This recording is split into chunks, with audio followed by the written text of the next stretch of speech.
आइए बच्चों, आज हम सिक्किम परियोजना के अंतर्गत सिक्किम के बारे में कुछ महत्वपूर्ण जानकारियां हासिल करें और उसके ऊपर चर्चा करें। सिक्किम परियोजना।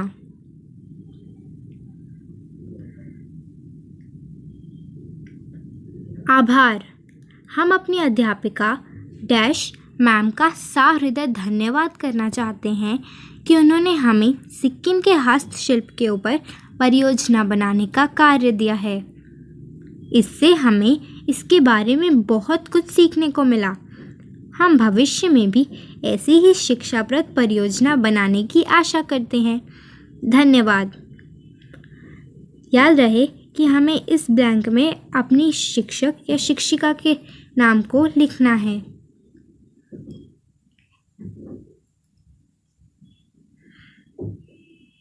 विषय सूची: हथकरघा बुनाई, थंका चित्रकला, लकड़ी पर नक्काशी, बांस और बेंट शिल्प।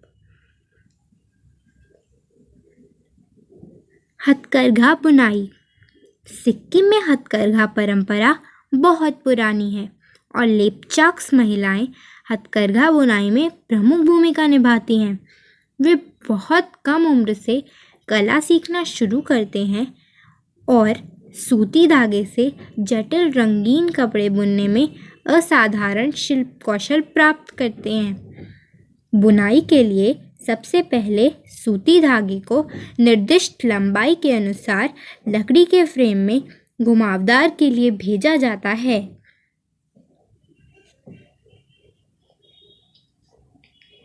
सूती धागे को फिर ऊर्ध्वाधर फ्रेम लूम में लगाया जाता है और बुनाई शुरू होती है।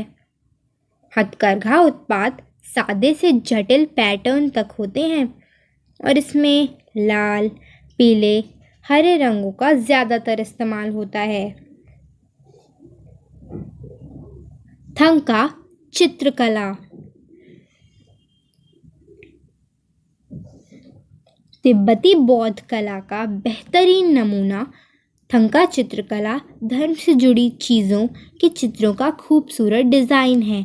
पारंपरिक थंका चित्रकला ज़्यादातर हाथ से किया गया पेंट है, जिसमें प्राकृतिक रंगों और गोल्ड डस्ट का इस्तेमाल किया जाता है। ये चित्र कढ़ाई करके या सजाकर भी बनाए जाते थे। इन्हें मठों और घरों में देखा जा सकता है। उनका इस्तेमाल सिर्फ त्योहार में सजावट के लिए ही नहीं होता, इन्हें धर्म के आधार पर ज़रूरी माना जाता है।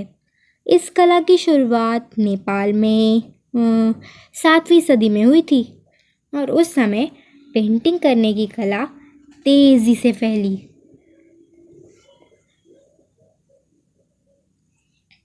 थंका को धार्मिक कारीगरों द्वारा चित्रित किया जाता है, जिसे लारिप्स के रूप में जाना जाता है। थंका चित्रकला के लिए सबसे पहले कपास के एक मोटे टुकड़े को एक फ्रेम पर फैलाया जाता है।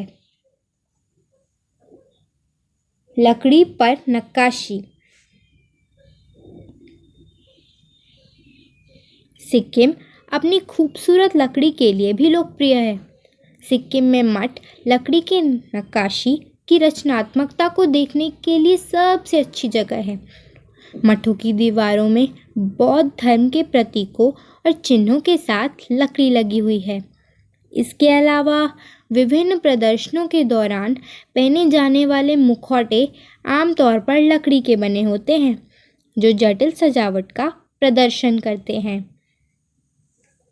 सिक्किम के इन सभी उपर्युक्त शिल्प की भारत के साथ साथ विदेशों में भी अपेक्षाकृत अच्छी मांग है। वे विभिन्न डिज़ाइन और आकार में तैयार किए जाते हैं।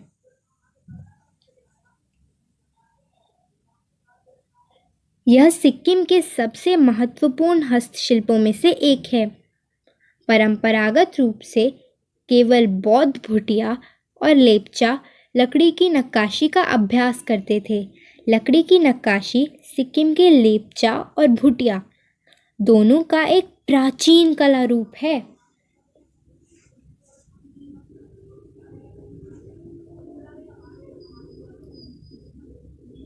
वुडक्राफ्ट की विभिन्न प्रकार की विविधता वाले सामान को घरेलू सामानों से लेकर विभाजन तक 8 नवोदित भाग्यशाली संकेतों से पाया जाता है।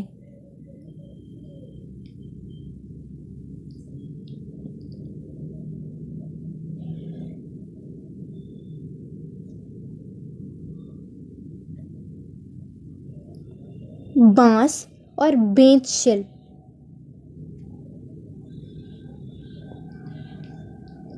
बेंत और बांस शिल्प उन कई शिल्पों में से एक है जो सिक्किम में पाए जाते हैं।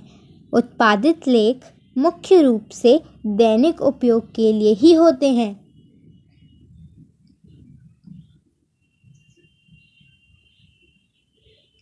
बांस प्लास्टिक, स्टील और सीमेंट के लिए आवास, फर्नीचर निर्माण और कृषि उपकरण और नए डिज़ाइन और बेहतर प्रौद्योगिकियों के साथ औजार के लिए एक अच्छा विकल्प है।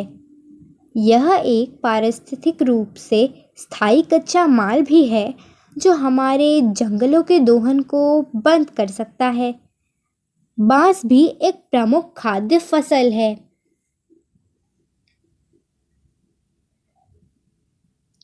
धन्यवाद।